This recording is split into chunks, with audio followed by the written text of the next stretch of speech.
Cam Whitmore got benched by head coach of the Washington Wizards, Brian Keefe, in the loss to the Atlanta Hawks. But why? Varun Shankar tells us the answer today.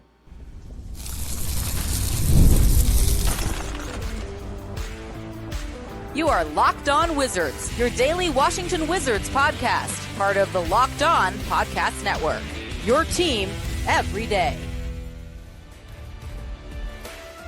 DC family, you're locked on to the Washington Wizards, where you're part of our family. We thank you for making Locked On Wizards your first listen every single day. We're part of the Locked On Podcast Network, where it's your team every day. Today's episode is brought to you by FanDuel. If you want to be right in the middle of the action all season long, visit FanDuel.com and place your NFL live bets this season. Alongside the DC Sports content creating savant Abdullah Ayubi, I'm Ben Strober. I cover the Washington Wizards for Roundtable IO and 106.7 The Fan. And today we're excited to be joined by Varun Shankar of the Washington Post, beat reporter now in his second season, kind of part of this young core of the Wizards. I guess the Wizards media has a member of the young core as well. You can check him out on his social medias at by Varun Shankar. Check him out in the Washington Post and the host of the Everybody Eats podcast. Varun, I'm perplexed about the Commanders. I know you are as well, how bad this season has gone. So can I get a temperature check for you about today's 31-0 loss? Sim to 2026.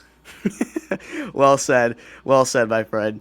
Yesterday, Washington's lost to the Atlanta Hawks at home. It got a little bit competitive there in the latter part of the third quarter and the fourth quarter. But one of the bigger storylines from yesterday's game, Cam Whitmore, a DNP last night. He was questionable with an illness. I thought that might be part of the reason why, but Brian Keefe, he set the record straight. He said, we have certain standards that we have for a team. He has to live up to those on the better, and he'll have a chance here, but that's going to be up to him when that time comes.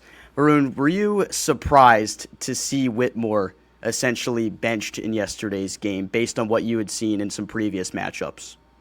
I don't know that I was surprised that he was benched or that his minutes had gone down as much as they had, but I was surprised by the transparency Brian Keefe showed in the postgame press conference, being pretty explicit about the reasons for the lack of minutes for Cam Whitmore. I cannot remember a time I've only been, I've covered Brian Keefe for one season before this and now a quarter of the way through this one, and it stands out to me as probably the only time I've heard him say something that strong about a player.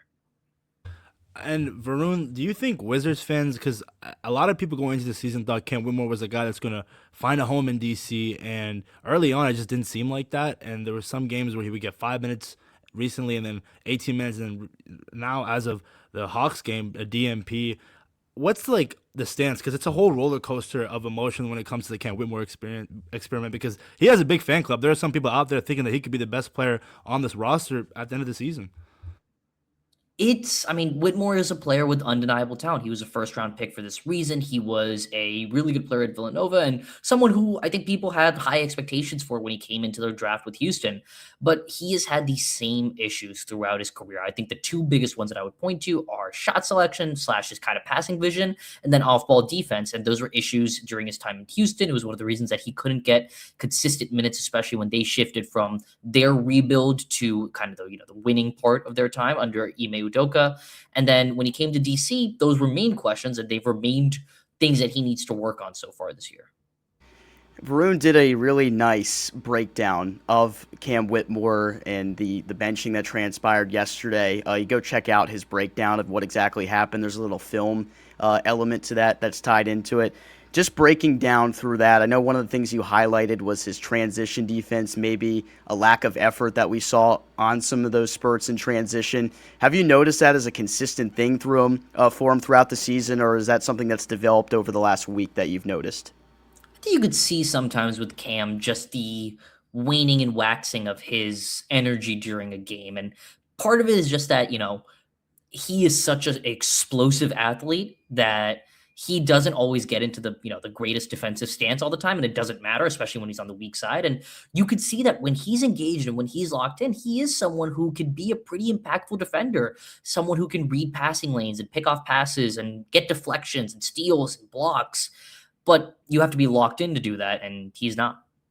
Do you think a guy like with his mentality of just, at times you can be into the game and at times you can be just out, you're not in your head when it comes to being concentrated on the court. When this roster is just so young, Varun, do you think that can get to the locker room? Because this is a Wizards squad that, let's be honest, are not winning a lot of games as of recently. And you want to go out there and be competitive, and it's difficult. And on top of that, you have Coach Brian Keefe not too long ago against the Boston Celtics after a 45-point loss saying that we took a step back on year 3 of a rebuild. Like, the benching of Cam Whitmore, do you think they can get to the other guys on this roster? I mean, I think that there is a difference when you look at the Wizards between the process and the result. And the team is more focused on the former right now. The results aren't going to be there this year. That is the reality of a tanking team that needs to protect its pick and wants to finish near the bottom of the standings to do so. The Wizards are playing a massive amount of young players. More than half of their rotation, I think, is players 22 years old or younger. And that's just not going to lead to winning basketball night after night after night. That's just not how the NBA is set up. Young players are not good players. But at the same time, you need those young players to develop good habits. That's where the process comes into it. Maybe you're not making the right shot, but are you making the right play of kicking out when there's an open player in the corner? Are you rotating properly? Are you where you need to be? Are you, when you're the weak side help defender, are you in your spot early so that if the play does come to you, you're in position to potentially disrupt it? Are you boxing out? Are you communicating on defense? Are you communicating in transition? These are all things that the Wizards want their young players to focus on, even if it doesn't translate to short-term results right now. You could tolerate poor results if you're the Wizards. In fact, you welcome poor results at this point in your timeline. You can't tolerate poor process again and again and again. And that's, I think, where we come to with Cam Whitmore, where he's not the only player who makes mistakes on the Wizards. But I do think that if you look at the film, he's probably near the top when it comes to some of these process-related mistakes that we talk about. So this is a really interesting perspective because I think a lot of the fan base was kind of taken back by the comment saying that certain standards weren't being met. And if you're a Wizards fan and you see the product that's on the floor, you say, what are the standards? It's kind of hard to really see the vision of that. But from what I'm understanding, what you're saying here, Varun, is the standard isn't really about the results they're seeing on the floor. It's more about the little things it'll take to get to those results at some point. And it kind of like begs the question because a lot of people will look toward Bub Carrington, who's struggled a lot in his second season here, or some of the other guys in this roster and say, well, what about him? Why is Bub Carrington still playing in 37 minutes if the minutes are supposed to be earned? I kind of wanted to ask your thoughts on the whole idea of the Wizards meritocracy in terms of the minutes. Do you think they followed up with it, but maybe in a different way that a lot of fans anticipated that would be the case in terms of people actually earning their minutes? It's hard to say, to be quite honest, because I don't think it's a true meritocracy when you're looking at the Wizards rotation in terms of pure results. But if you're looking at what players are trying to do and how I think Bub is a great example because Bub is being asked to do different things than he was a year ago. And he's being asked to do new things that are. I think we lost Varun there. Ooh. Lost Varun there for a second. We'll see if he gets back into the studio. But I do understand the point that he's trying to make here about like Bub Carrington, about the other Wizards player. The standard that Brian Keefe is alluding to isn't necessarily like this guy's out there giving you a positive plus minus each and every night. Like he's not out there making mistakes. I think they know mistakes are going to be part of that process this year, Abdullah, and that's been a big reason why like the rotations maybe haven't changed in a way. And it sounds like from an effort standpoint, a lack of energy, that's where Cam Whitmore's kind of fallen into this hole within the rotation and, kind of maybe butted heads with Keefe at times because, we saw the flash of that earlier in the season where there was that one timeout where Keefe was very visibly frustrated with Cam Whitmore. But from the sense where, like, you see this team, the way it's trying to progress in this rebuild and you're not really seeing, like, results from that on the floor, it is interesting to see how, like, they're going to respond to lack of energy or, lack of better effort from there on out. Because I think there have been some other guys on this team that have also put a lack of effort in certain situations, but maybe this will kind of be the first domino to fall where you see guys fall out of the rotation for that reason, Abdullah. And, yeah, you bring up a good point there. It's crazy also, Ben, that you also have to think about the fact that there was no Bilal Koulibaly out there. Alex Sarr is out with injury. Corey Kispert's out there with injury. This is a wing room with a surplus of guys, and you think Cam Whitmore. And I was shocked, Ben. You and I, you said, hey, Jameer Watkins is starting. And I looked at you and I'm like, what? You have Cam Whitmore out there and Justin Champagnie, who we'll get into hopefully later in the episode. it's just I don't get it, and I wonder, Ben, what does Cam Whitmore look like going forward? Does this affect him mentally? He's a young guy. He's only in his third year in the NBA, 21 years old, and I just like for me, I feel like he wants this DC to be his home. He was born and raised a Wizards fan. Something like this, again, not fitting the standard. It just like I don't know. I don't know where I can go from here, and just the whole idea of trusting Coach Brian Keefe. And I love, like, I don't want to say love, but I understand that this team, the direction they're trying to go, they want to secure that draft pick. But it's just the rotation bends, the inconsistency lineups with, again, I go back to Justin Champagnie not starting and then playing 30-plus minutes and then getting 5 minutes, and then now Cam Whitmore as a DMP when he's clearly fully healthy, when you don't have many wings out there to begin with in the game. I don't know, and we're hoping to get more answers as we go on into the season. Yeah, 100%. I think we're going to get a lot more answers on stuff like that. As we roll forward throughout the show, we're going to take our first break. I'm going to pause this because Varun is waiting patiently in the waiting room here on StreamYard. We'll get him back. I want to talk to him about CJ McCollum. Are we seeing too much of him? I'm going to ask that question to Varun when we come back. I'm going to pause it real quick. Nobody knows your money goals better than you. Robinhood puts you in control of your money with tools that work as hard as you do. Locking in on every opening, beating your PR, beating it again, channel that drive into your money. Robinhood puts you in control of your money. Trade stocks, ETFs, options, futures, and crypto all in one platform. You can now build and execute your own trades from a desktop with Robinhood's Legends advanced tools, or take advantage of the new Robinhood strategies with a tailored portfolio managed by a team of experts. You can expect more from yourself. You should expect more from your money. Get started today at Robinhood.com/yourmoney. Again, that's Robinhood.com/yourmoney. Your money, your move. We got Varun back here in the studio. Thankfully, his Wi-Fi didn't meet the standard today for that quick moment, but we're happy to be joined by our pal Varun Shankar from the Washington Post. Be sure to check him out on X at @ByVarunShankar. So it's been like an interesting experience, at least for me, Varun, just kind of weighing in on CJ McCollum and the experience we've seen from him in a Washington Wizards uniform. Because, you know, a 14-year NBA veteran, he's been around the block. Everybody knows what he's capable of, what he's done over the course of his 14-year career. And even the mixed bag results this year with the first couple weeks of the season, didn't play too well. Maybe he was getting adjusted to playing within the Wizards system. And then you see him pop off for 2 40-plus point games, another 28-point game against Atlanta the other night. And a lot of Wizards fans will question, saying, why is CJ McCollum, who's 34 years old, playing the most minutes on this Wizards team? So I want to ask you, do you feel like we're seeing too much of him based on what the Wizards' goals are for individual development this year, or is this all part of the plan for them? I think that McCollum is the player he has always been. This is what CJ McCollum has done for the past 5 to 10 years of his career, I would say. He's going to take up a decent share of your offense. He's got like a 24.8% usage rate right now per cleaning the glass. That is the lowest he has had in his career, but it's around, or since the 2018-19 season, but it's still in line with his career norms, I would say. He is in the 65th percentile among combo guards in cleaning the glass's efficiency metric. And here's the thing about CJ McCollum. He doesn't pass the ball much, but because he doesn't pass the ball much, he doesn't turn the ball over much. He's very good at making sure he's going to come down and make sure you get a shot. Does that make him the best player to use to help develop younger players? I don't know, but I do think that he is someone who can help the Wizards offense. If you look, Washington is about 10 points per 100 possessions better when he's on the court compared to when he's off. So he is contributing to the better play that we've seen from the Wizards when they have positive moments.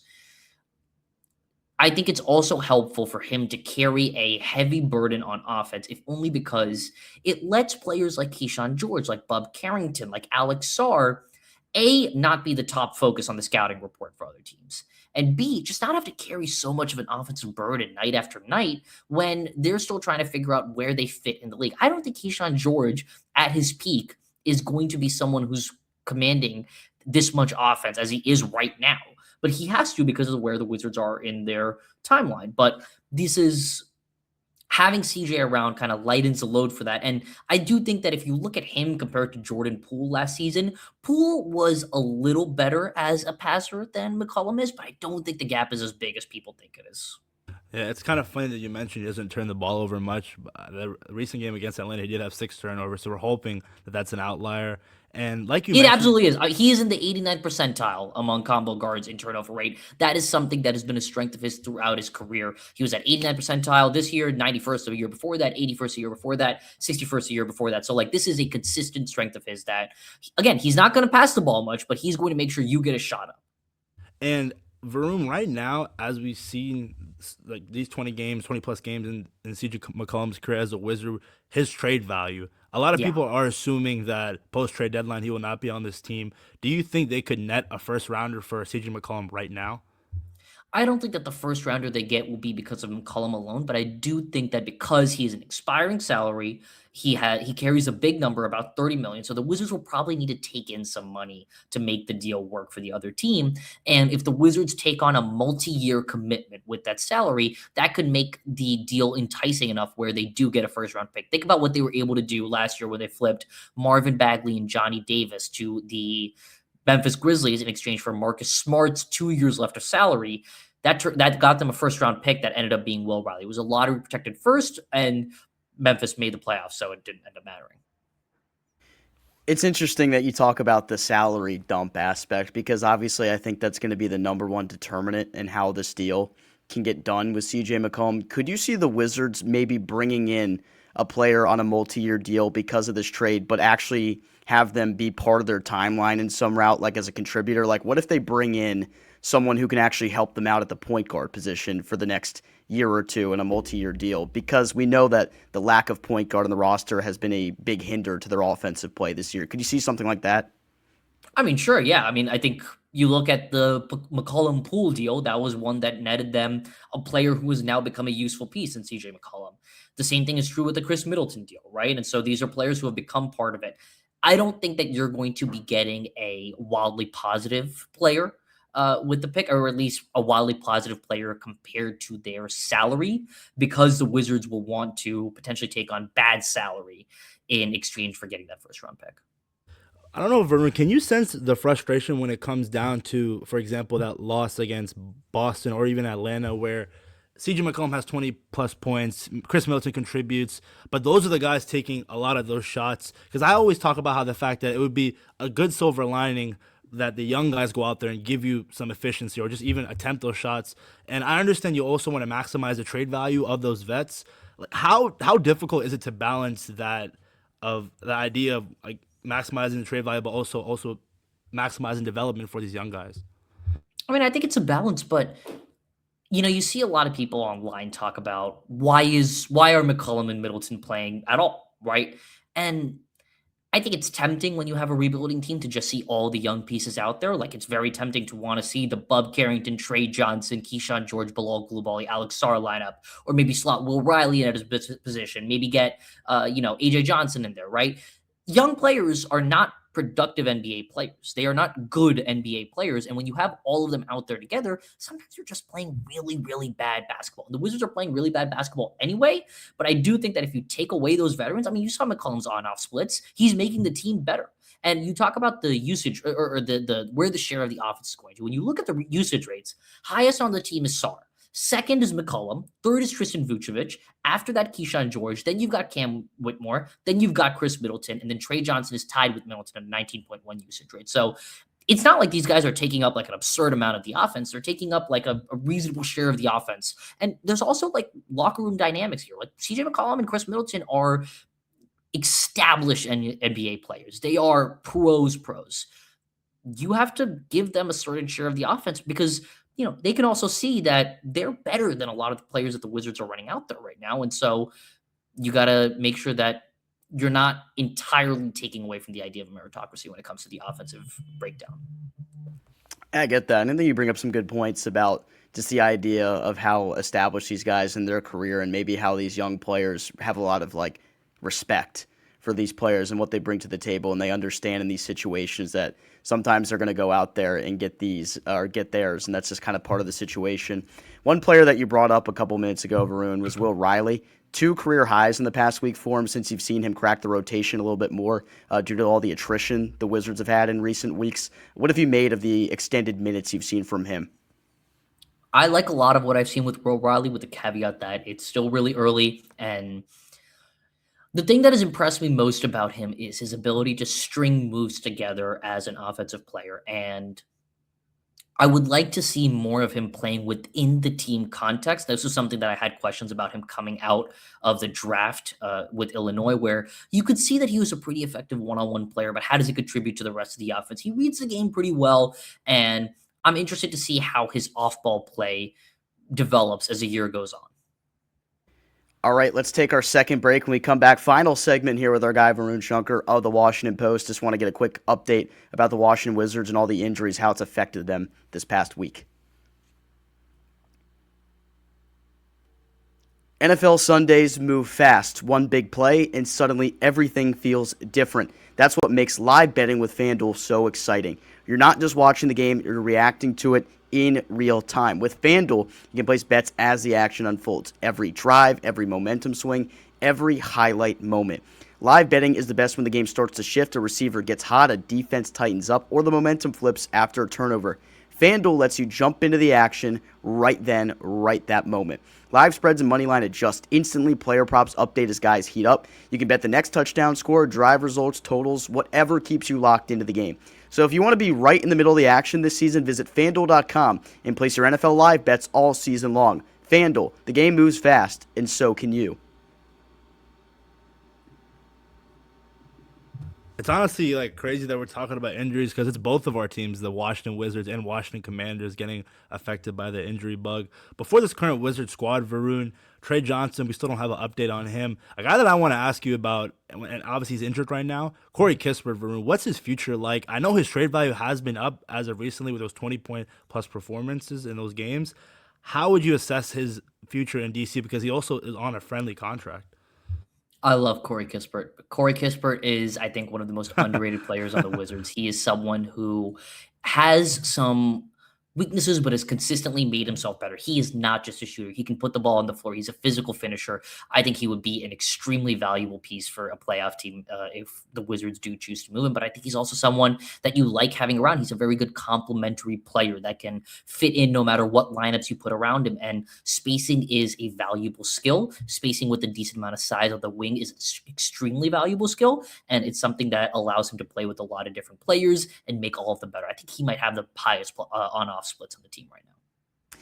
I wanted to ask about the Alex Sarr injury and how that's affected Washington defensively. And not to say like you're taking such a major step back having Marvin Bagley slot in as your starting center, because I think off the bench he's actually been a really nice piece that Washington picked up in free agent this past season. I liked what he's done. Tristan Vukcevic, he's given you a little bit offensively. The defense is still a work in progress.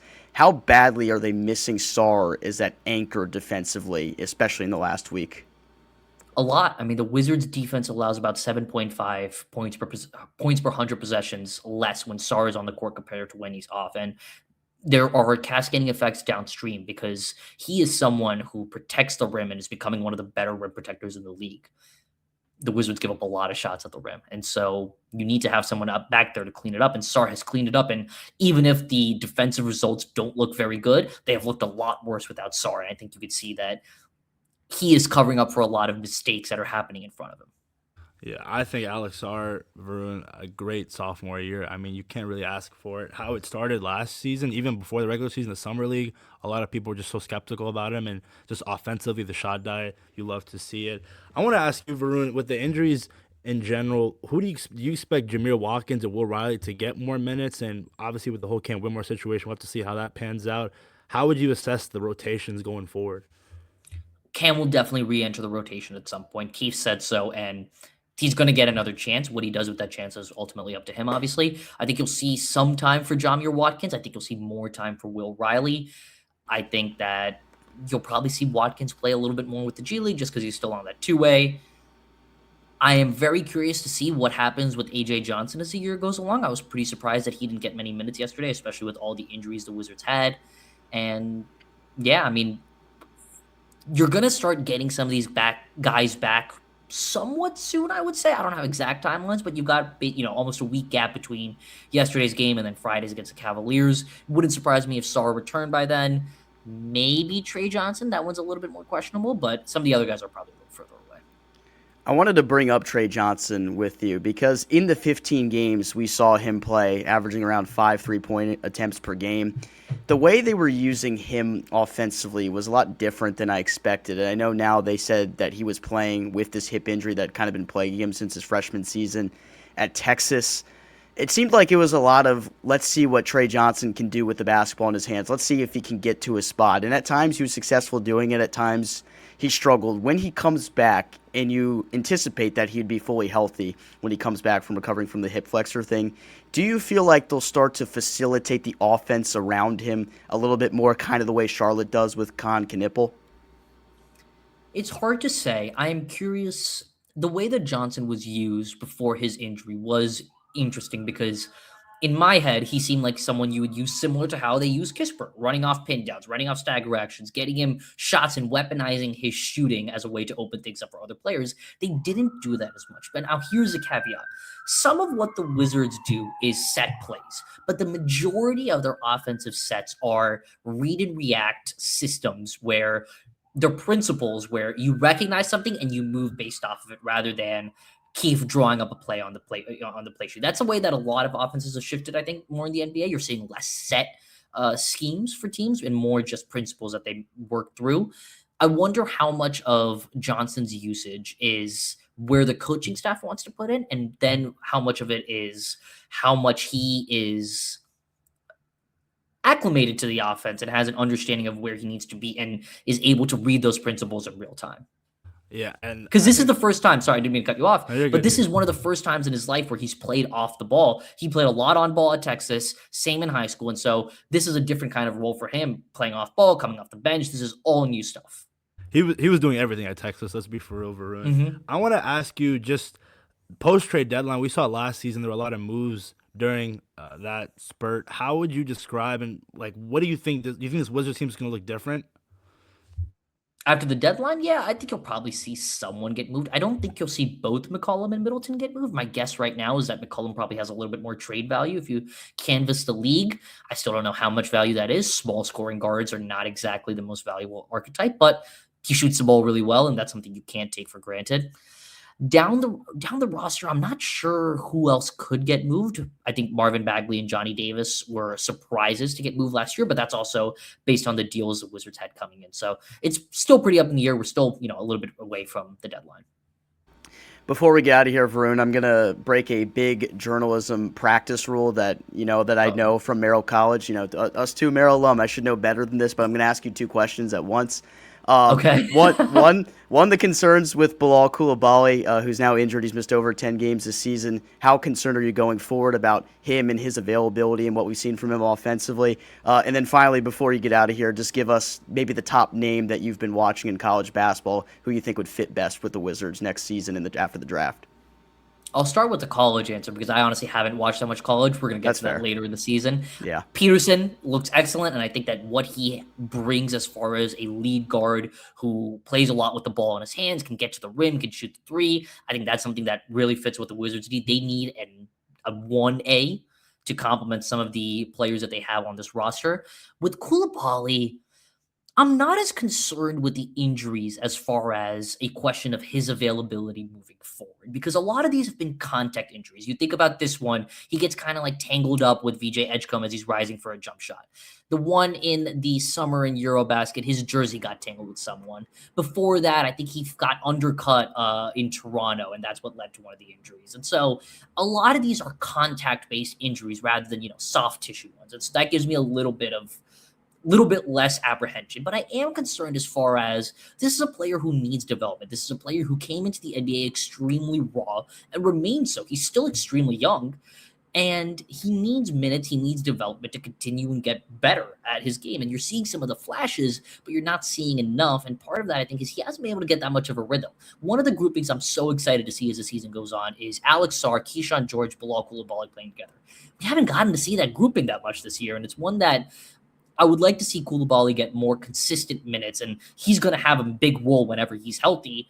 But how he adjusts to his shooting, how his shooting improvements or lack thereof could impact his offensive game, these are all still open questions, and he needs to play before he can answer them, and the Wizards can answer them, and we can have any idea of answering them. Yeah, I think Bilal, we all think he's a stud defensively. We saw what he did with Giannis and how that game ended. And it's kind of crazy, guys, if you really think about it. If you lose to the Wizards, you just panic. Look at the Mavs. They were panicking. Our guy, Nick Angstad on Locked On Mavs, was panicking after they lost to the Wiz. And the second game, Milwaukee, Giannis is like, yeah, I'm done with Milwaukee. The Atlanta game, I mean, they just lost, and it is what it is. But I know we're gonna head out here. I just want to say, everyone, I never told you this, but I love your profile picture on X, Bugs Bunny. Thank you. The most underrated cartoon character of all time. Absolutely. Listen, I have a bunch of Bugs Bunny pictures, just like hard pictures that he has basically, and I'm gonna cycle through them as the season goes on. But just try to switch it up a little bit. Well, if you want to see this profile picture that AB brought up, you can check Varun out on X at by Varun Shankar. I know he's big in the Reddit community as well, which I've started to tap into as well. I got that everywhere at by Varun Shankar. Everywhere. All right, so check him out on every single social media. Check out his podcast, the Everybody Eats podcast. I'll link that down below. And be sure to go check out his work in the Washington Post. One of the best to do it. Varun, thank you so much for joining us tonight. Appreciate you guys having me on. No problem, my friend. All right, that's going to do it for us here today on Locked On Wizards. We thank you for making Locked On Wizards your first listen every single day. For your second, check out the Locked On NBA Fantasy Basketball podcast. Josh Lloyd, he'll get your fantasy lineup right. Alongside my co-host, Abdullah Ayubi, I'm Ben Strober, DC Family. We'll talk to you tomorrow.